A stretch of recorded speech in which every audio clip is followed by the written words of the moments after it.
This is my review of Scooby-Doo Mystery Incorporated.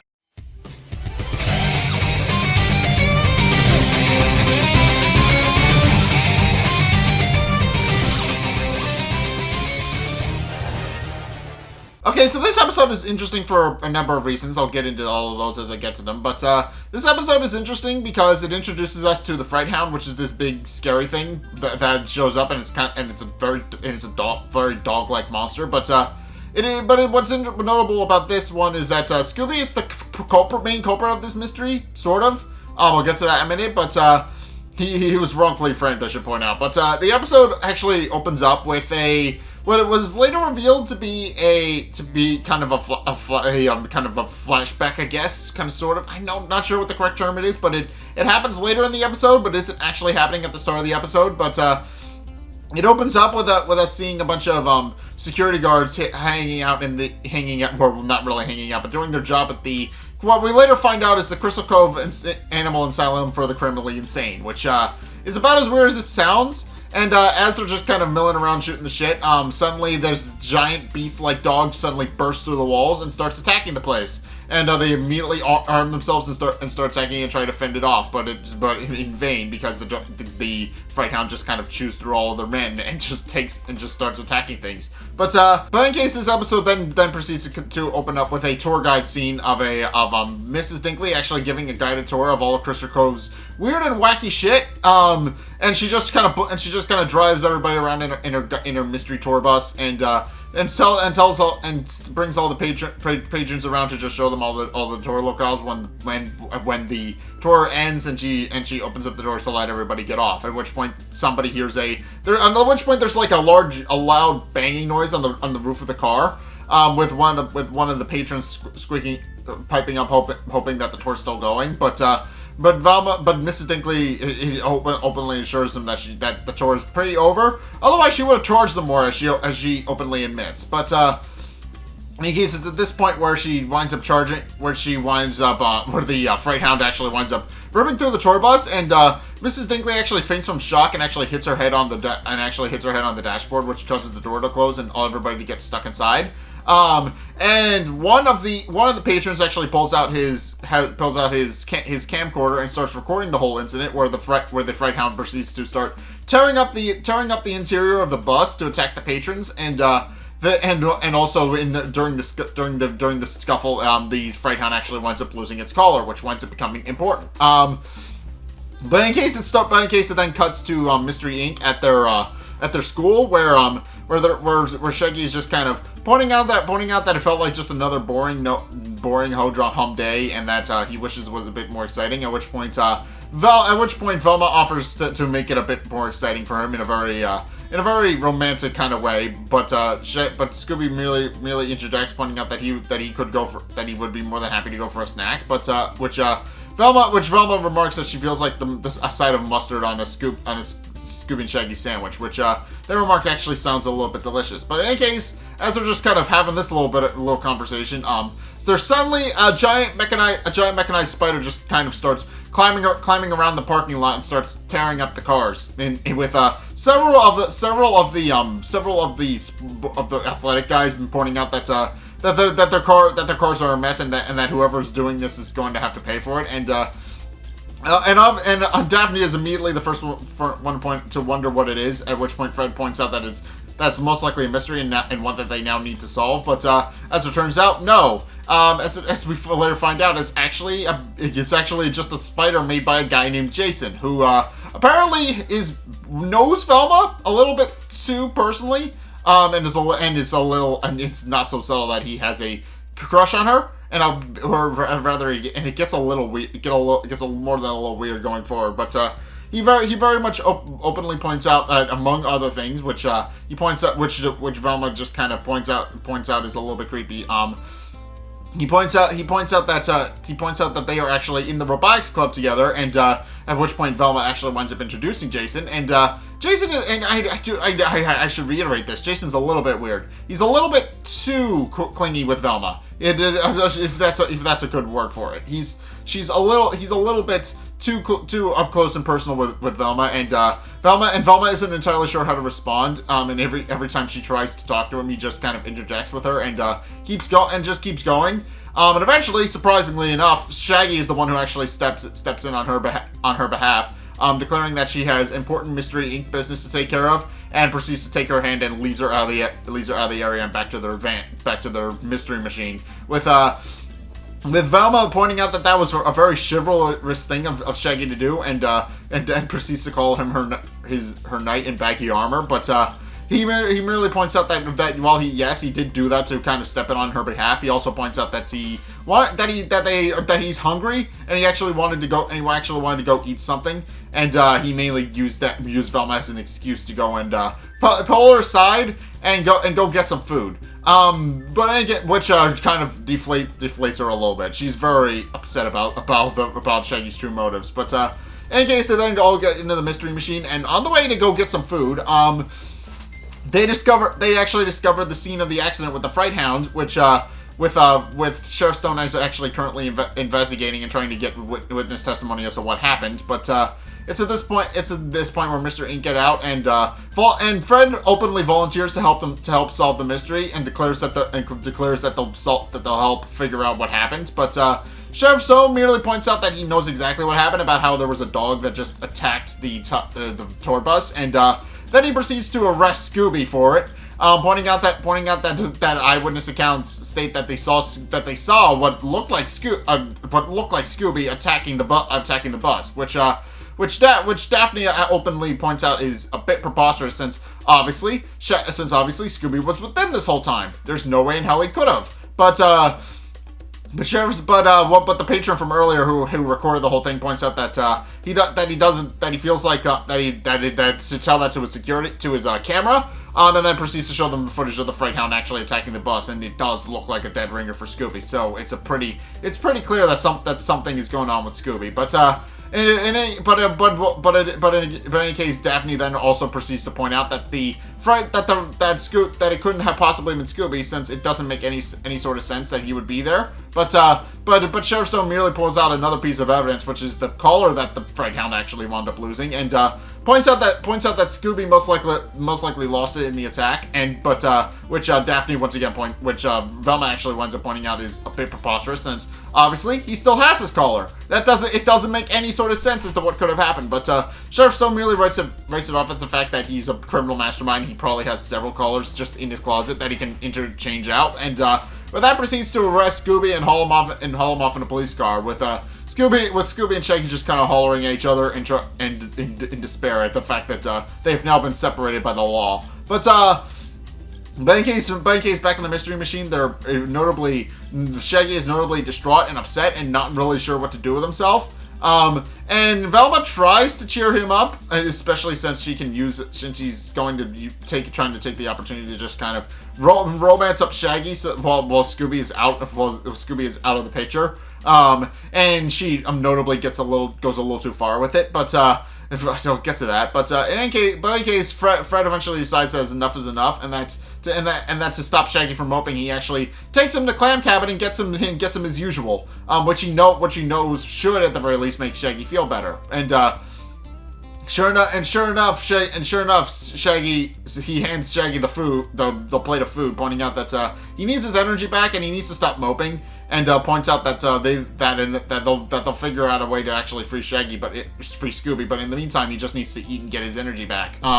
And Shaggy remarks that he's more than happy to eat to chow down, but also points out that he feels that, as he puts it, without Scooby, there's a big hole in his life that he doesn't think anybody could fill. And it's at this point where Velma actually goes a little bit too far and does a cheap imitation of Scooby, which winds up freaking the rest of the gang out, and Daphne even tells her to dial it back a little bit. So yeah, she does some pretty weird things to try and get Shaggy to try and get Shaggy to move on, basically. But in any case, Fred decides that if it'll make Shaggy feel better, they'll go to the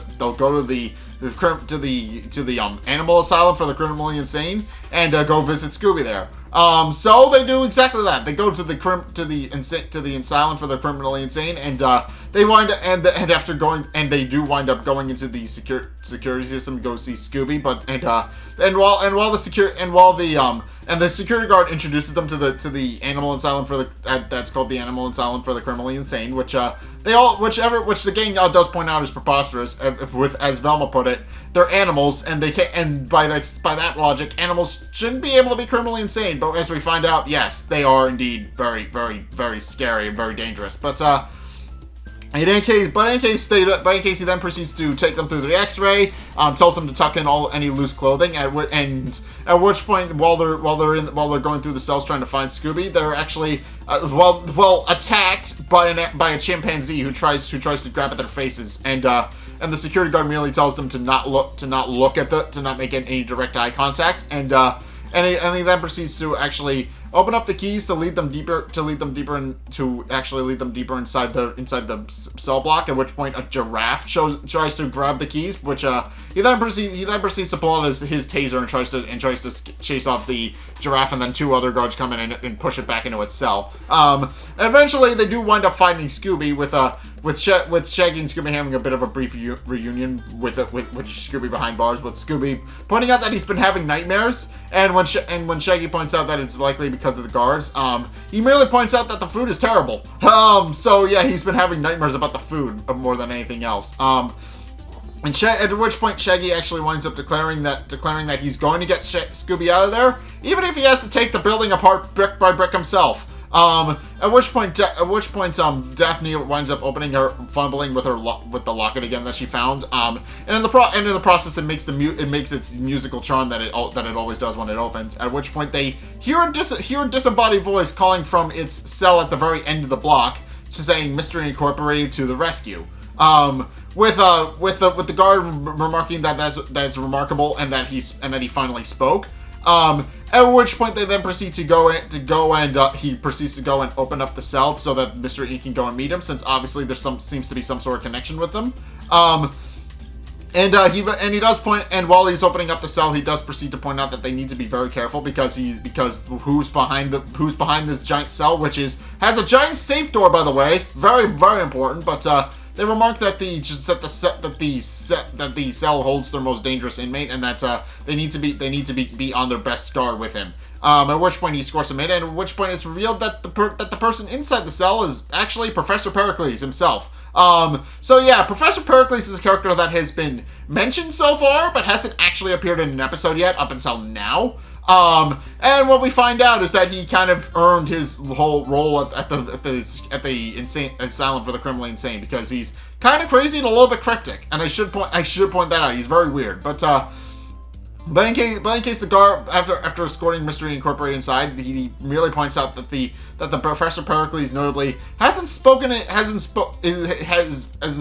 the first time he spoke. And Velma starts to correct him, pointing out that that's just the thing all parrots can do. They can speak, and that vocal mimicry is very common in parrots. But the guard corrects her, pointing out that is remarkable because according to himself, Professor Pericles hasn't spoken in years ever since he was admitted. So the fact that he's speaking now is very notable. But in case Professor Pericles and the guard have a bit of a back and forth, where the guard threatens Pericles, telling him no funny business, But Professor Pericles merely remarks that he should be more focused to the fact that his gun is now taped to his hand, which the guard notes is very interesting, but also points out that it's a little bit strange that Professor Pericles was able to do that despite being in his cell. Which I should point out is a giant glass dome, by the way, in the middle of a room. There's no way in hell he should be able to actually do any of the things he just did. But in case after trying to fiddle with his security system, he actually winds up collapsing. At which point, Professor Pericles actually delivers a bit of a message to Mystery Inc. while they're visiting with him. Pointing out that he hopes that mainly he wishes their luck in actually solving the mystery and actually figuring out who framed Scooby, but also delivers a very cryptic message about the fact that they should all fear who they're closest to, and then calls out Fred specifically, which causes Fred to become visibly confused and a little bit disturbed. At which point the guard breaks it up and proceeds to kick Mr. Inc out. But before he does that, he declares that he'll deal with Professor Pericles later. But Professor Pericles merely asks him if he will actually promises, and the guard says no, and just leaves sullenly. At which point after leaving the asylum, Mr. Ink then proceeds to wonder what Professor Pericles was actually talking about. According to themselves, they have no idea what Professor Pericles actually meant. What he meant by beware everybody, by beware those closest to you. But Fred merely points out that now's not the time to worry about it, and that if they're going to actually save Scooby, that the first thing they're going to have to do is find evidence of the fact that he was actually framed.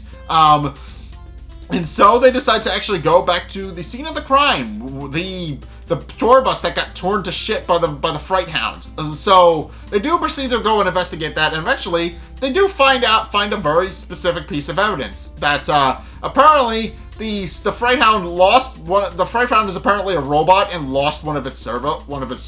And they just find it on the bus, and it's stated to be a leg joint, which doesn't make sense to me, since as we see it, the Fright Hound actually has all of its legs, so it's very weird to the fact that it lost its leg. But in case Daphne points out that it seems to be a very high grade one, and wonders where it could have come from.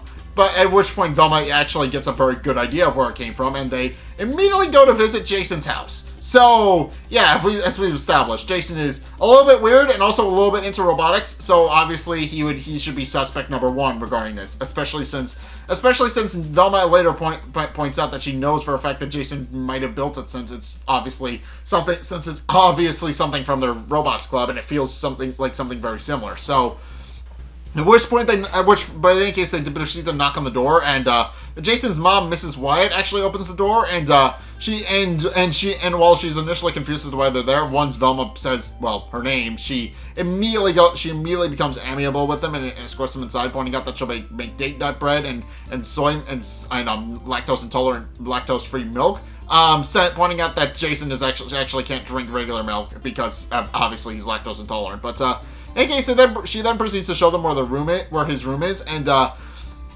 it's at this point where they actually find out that as I implied earlier, Jason's a little obsessed with Velma, and here it's a lot more obvious because his room is just covered with pictures of Velma, and it's weird. It's weird and creepy, and I should point that out, and I should reiterate that. But in case when Velma walks in, Jason points out that he's happy that she's actually in his house, and also proceeds to kind of sort of introduce him to his friends, which are kind of doing a Zoom call on his computer. I don't think Zoom was a thing back when this is supposed to be set, like in the late 80s and 90s, but it is interesting that they are face chatting. I don't think it's actually a Zoom call, but that's what I'm gonna call it, because that's what people are likely going to know what it is. That is the most apt description I could give. It's a Zoom call. But in any case, Velma then proceeds to break off introductions and proceeds to accuse Jason of building the Fright Hound. Proceeding to point out that they found his leg joint. And points out that obviously the evidence seems to point to the fact that Jason is indeed the creator of the Fright Hound, pointing out that it feels like that it's something that they would have very much been able to build in their robotics club. But this just causes Jason to kind of become a little bit upset with them. And then we find out why. As he points out, they just kind of jumped to conclusions and didn't actually find any, and didn't actually ask him if he had an alibi, and also points out that the evidence is circumstantial at best. And his buddies on the Zoom call actually proceed to point out that Jason couldn't have built the Fright Hound because he was with them the whole time doing what he normally does. Apparently they exchanged Sudoku puzzle answers and a whole bunch of other things. And that it couldn't have been Jason who built the Fright Hound. At which point Jason proceeds to yell at Mr. Ink for actually coming into his room and accusing him of things, and proceeds to kick them out. And his mom sees all of this and comforts her son, who then proceeds to wolf down all the snacks she made because obviously nobody else is gonna eat them.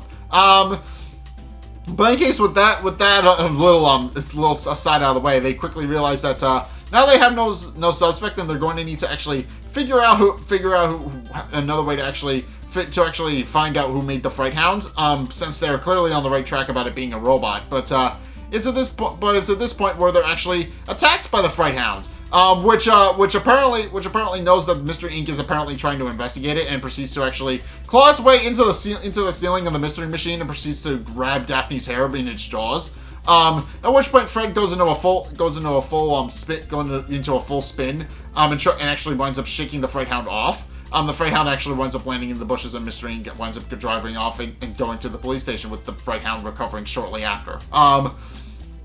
But in case they then proceed to give Sheriff Stone their information about what actually just happened, and Sheriff Stone is skeptical about them. As he points out, the sheriff is very skeptical about the fact that they were attacked by a robot dog. He seems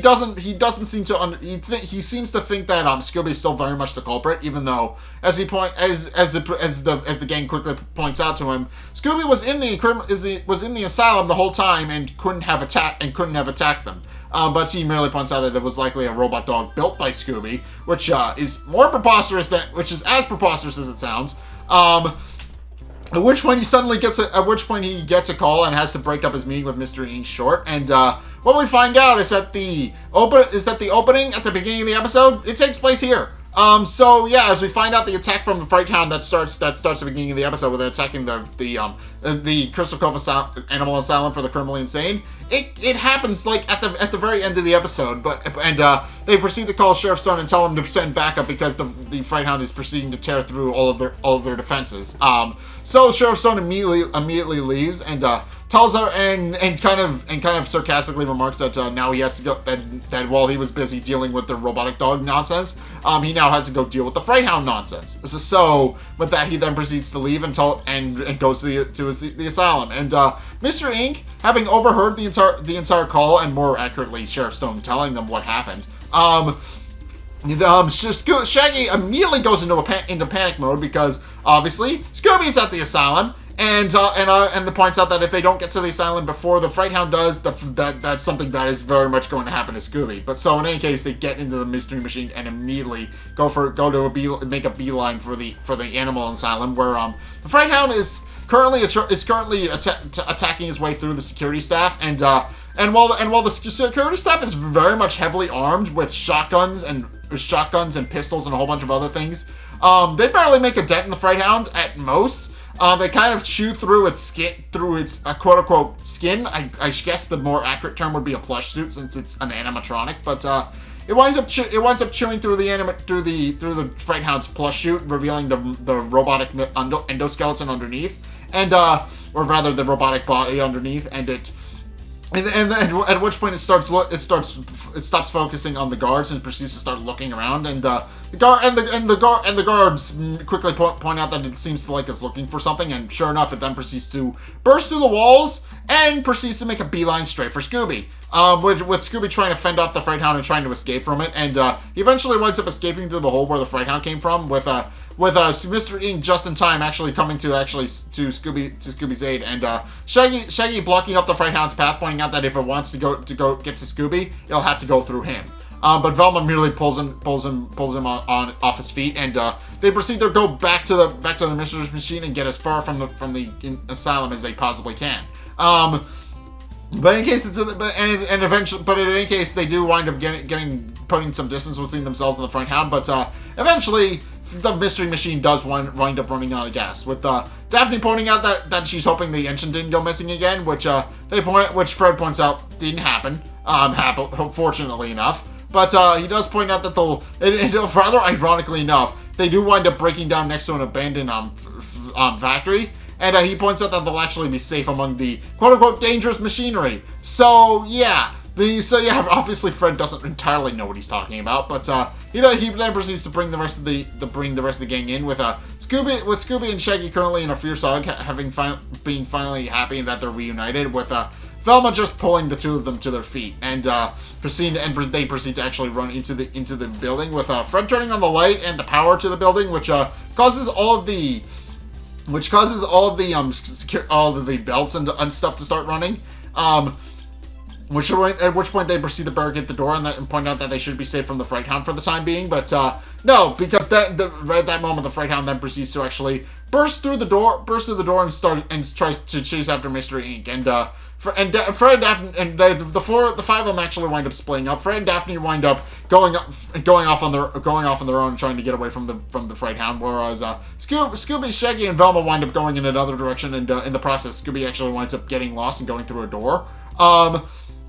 And it's at this point, and eventually the Fright Hound does manage to corner Shaggy and Velma, and proceeds to corner them and is about ready to finish them off. At which point Velma reiterates her question that she asked Shaggy at the end of last episode, as well as the beginning of this one, where she begins to ask if he's made up his mind about the whole question about that he asked her about who he were to choose between Scooby and her. Now would be the time to say it.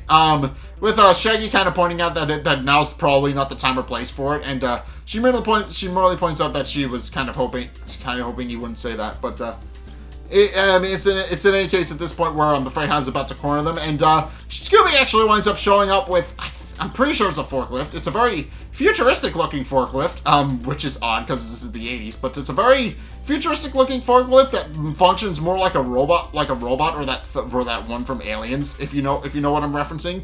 But it looks very similar to the forklift from Aliens, and he proceeds to actually wind up battling the Fright Hound with it. And while the Fright Hound does kind of sort of have an advantage over Scooby, since obviously the robot has very limited the robot that he's fighting the Fright Hound with has very limited movements, whereas the Fright Hound is a lot more nimble and agile. He does kind of wind up attacking it and smashing it with a bunch of the machinery inside the facility, until eventually the Fright Hound does manage to rip an arm off and send him flying and knocking him over. And Scooby, unable to fight back and only watching terror as the Fright Hound actually approaches him. But it's at this point where Fred and Daphne actually spring their trap into action by actually scooping him up in one of the nets in the facility, to actually get it well over his head. The rest of the gang just operates the machinery to deal with the Fright Hound in general. But they do wind up managing to get the Fright Hound caught in a net, with Fred proceeding to make a bunch of really bad dog puns, because it's a dog. He says that the dog should learn to the dog should find a new leash on life, and that it should have learned to flee, and a bunch of rather really bad puns. And eventually Daphne just tells him to stop, which is really funny. But in any case, the Fright Hound, despite being caught in a net, does try to free itself, and winds up breaking the string that's holding the net onto the crane that he's stuck in, and he proceeds to get dropped onto the conveyor belt, and the conveyor belt smashing machinery actually winds up smashing it into a not really destroying it, but damaging it to the point where it's tripled and unable to actually fight back, actually fight back to an extent. And it does eventually get dumped out at the base of the the conveyor belt, where Mr. Ink then proceeds to celebrate over the fact that they defeated the Fright Hound, but it then gets up and tries to attack Mr. Ink, but Scooby just runs it over with his forklift, having righted himself, and tells it to play dead, and with that the robot dies. At which point they realize that now they have to actually find the culprit, and conveniently, they wound up noticing that they're being watched, and actually see someone in a cloak actually hanging out on the scaffolding above the facility, and they proceed to chase after her, and at which point they actually wind up activating the machinery again, which knocks whoever it is down onto the ground below, and she actually winds up landing at their feet. At which point Sheriff Stonebard comes in, pointing out that he heard the sound of clanging machinery from a mile away, and proceeds to ask him if what was going on, pointing out that it felt like there was an out of control, broken down machine in there.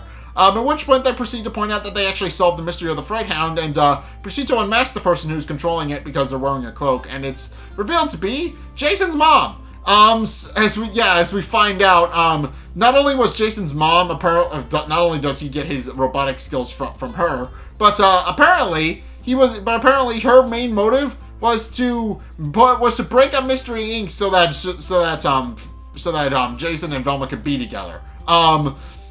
and when they find out how they kind of picked on him when they left, she decided to build the Fright Hound to frame Scooby so that Scooby would be thrown in the pound, and also would be broken, and also would break up Mr. Ink because now they've lost their mascot. Which of course didn't work, and she became especially mad when they began to accuse Jason of building the Fright Hound in the first place, which is what prompted the Fright Hound to start attacking them.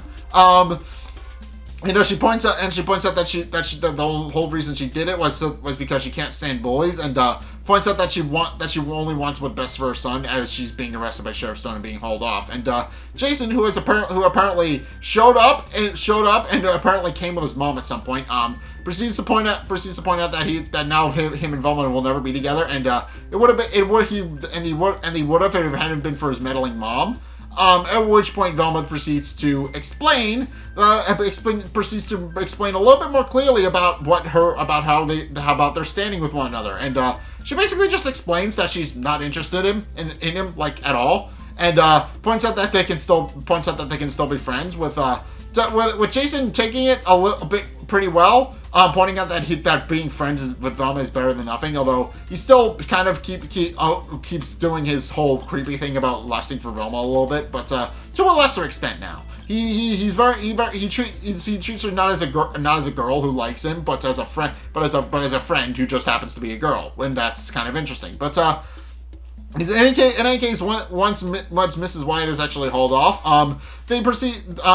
Shaggy then decides that what Velma said is actually pretty true, and that he believes that he should actually finally be clear with Velma. And what he points out is that being apart from Scooby has made him realize just how much Scooby means to him, and points out that he doesn't feel like he's in the position to have a girlfriend right now, and hopes that they can still be friends. With Velma being understandably upset and a little angry with Shaggy about breaking up with her.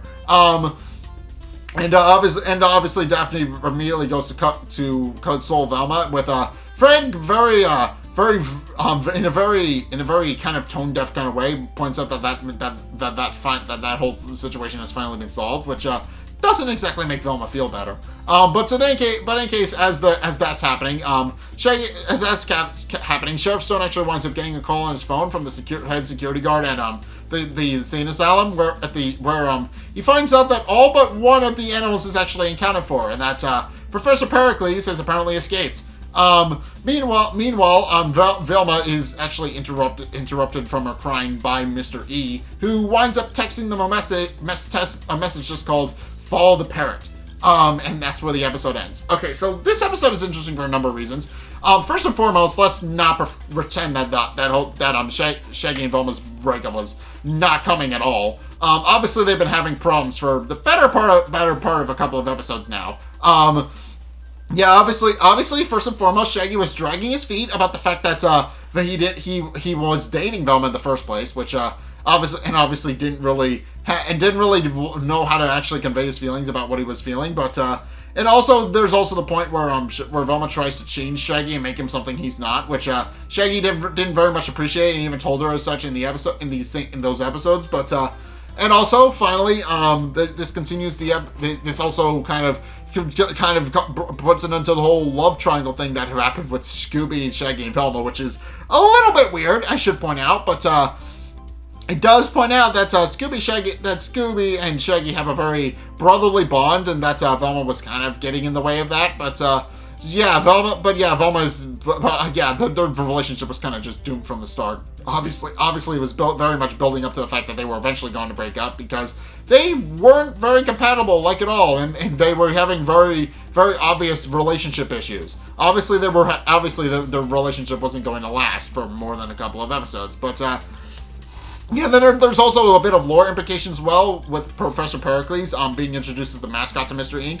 And we knew he was coming. He's been foreshadowed a couple of times now, and he's even been name dropped, but he didn't show up in an episode until now, and that's kind of interesting. But what's interesting now is that he actually managed to use the chaos that the Fright Hound caused to actually wind up escaping the insane asylum, and is currently out in the wild somewhere. We don't know where he is or what's going on with him. He's just kind of hanging out and hiding. Well, I'm assuming we'll probably see him again, obviously, since obviously he knows about Mr. Ink at this point and will likely do some things with him. But yeah, and also there is an interesting point with the whole Fright Hound situation itself, about how it was literally just the jealous mom who wanted to break up Mr. Ink because she thought that Jason and Velma were destined to be together, as she puts it, which is a little bit creepy and wrong, and she might even be weirder than her son. But at the very least, it does end with Velma and Jason having a somewhat positive relationship. So at the very least, it did work out, albeit not in the way she intended. Overall, this episode is just very interesting, and also this just kind of showcases Sheriff Stone's inability to be a very good inability to do investigative work, apparently, because he not only did he conclude that Scooby is indeed the culprit behind the Fright Hound attacks, but completely dismisses any evidence that is put up against him. Overall is very much convinced that Scooby was the one who built the Fright Hound in the first place, up until he was proven wrong. So yeah, very interesting, and it's clear that he's not the most competent. That's been a thing for a while, but it's very much on showcase here. He literally just uses this as an excuse to arrest Scooby, and it's not subtle at all that that's what he's doing. But yeah, in any case, yeah, this episode is interesting in that we meet Professor Pericles. Apparently puts an end to the whole Mr. Ink, Scooby, Shaggy, Velma love triangle thing that was going on.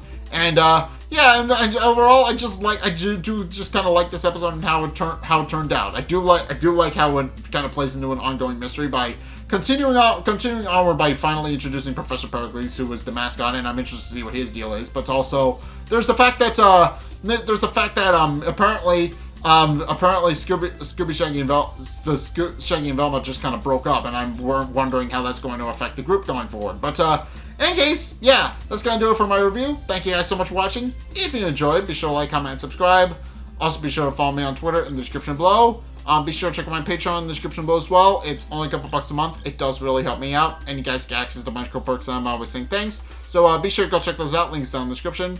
And finally, if you want to see more content from me, then be sure to check out the videos linked in the end screen. The top videos from Season 1, it may or may not be this one, where some bottom video is a video recommended to you based on what you've already seen from me. So if you want to try something new, or see more of what you like, then be sure to check both of those videos out. And also, I'm going to be streaming again this Sunday, hopefully. We're going to be doing something a little bit stupid and weird, but you guys will see. You guys will see what we're going to be streaming this Sunday. But yeah, in any case, just keep an eye out for that. And in any case, yeah, thank you guys so much for watching.